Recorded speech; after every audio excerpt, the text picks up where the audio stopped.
Coucou les mamzelles, comment il est? Aujourd'hui on se retrouve dans un nouveau vlog de conseils en organisation. Comme vous avez sans doute pu le voir dans le titre de la vidéo, je vais vous donner les 8 étapes pour vous aider au mieux à choisir votre salle de réception. N'oubliez pas de vous abonner à la chaîne, ça me fera toujours plaisir et je vous dis à tout de suite.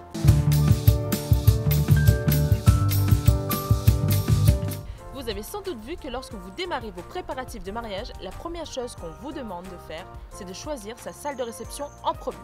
Sauf que voilà, vous êtes à vos tout débuts de préparatifs et vous ne savez pas du tout comment vous y prendre et vous avez peut-être peur de ne pas prendre la bonne salle pour votre mariage. Voici donc les 8 étapes pour vous aider dans vos recherches.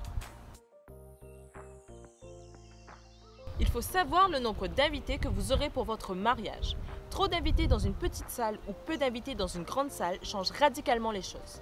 Vous vous mariez, mais le confort de vos invités est tout aussi important. Et le fait de supposer avoir 100 invités lorsque vous débutez vos recherches fait une énorme différence lorsque vous constatez que vous en avez au total 300. Parce que oui, le budget mariage sera complètement différent. Ne restez pas figé sur la première offre qu'on vous propose, notamment si vous avez peur d'être tombé sur une salle trop chère ou au contraire, de ne pas avoir pu profiter d'une offre avantageuse. Donc comparez les recherches que vous aurez trouvées et vous aurez une idée beaucoup plus générale avant de faire votre choix. L'avis du public a beaucoup son importance dans votre choix. Comment savoir si le service proposé est de bonne qualité si vous n'avez pas vous-même testé le prestataire? On dit souvent qu'il ne faut pas écouter les ragots, mais à vrai dire, c'est bien en lisant les avis des autres que vous pourrez décider, oui ou non, de prendre contact avec le prestataire.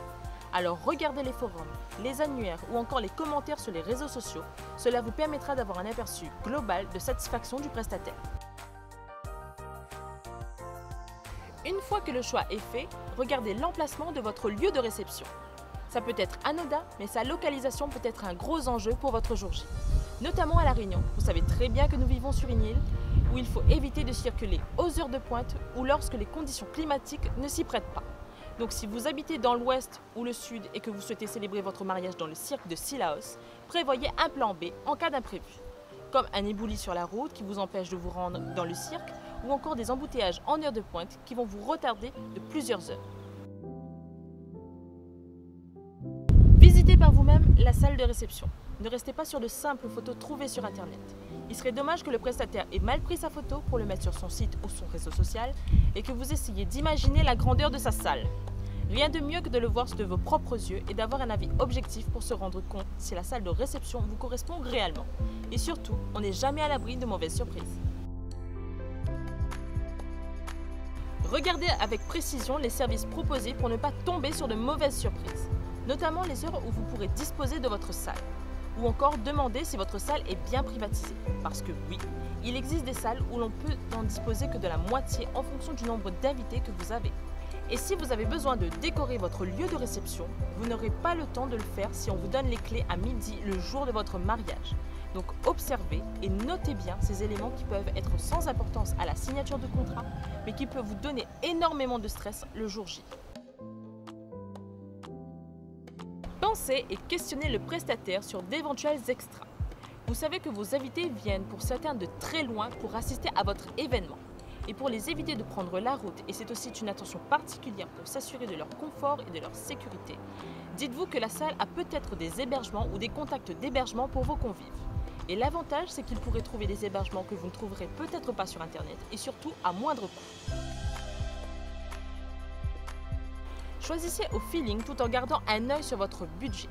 Il arrive que vous puissiez avoir un coup de foudre pour une salle parce que c'est comme ça que vous l'avez imaginé. Mais ne pas oublier que comme elle est la première dépense de votre mariage, elle représente aussi une des plus importantes également. Car si vous dépensez 50% de votre budget total juste pour louer votre salle, il ne vous restera plus grand chose pour financer tout le reste de votre mariage. Donc ayez le coup de cœur mais dans la limite du raisonnable. Ce blog conseil est maintenant terminé. J'espère que ça vous aura aidé à peaufiner vos recherches de salle de réception. Dites-moi en commentaire comment vous avez trouvé votre salle de réception, si vous avez eu un coup de foudre ou au contraire, c'était beaucoup plus compliqué à trouver the salle qui vous correspond. En vous disant à très vite et surtout une bonne préparation de mariage.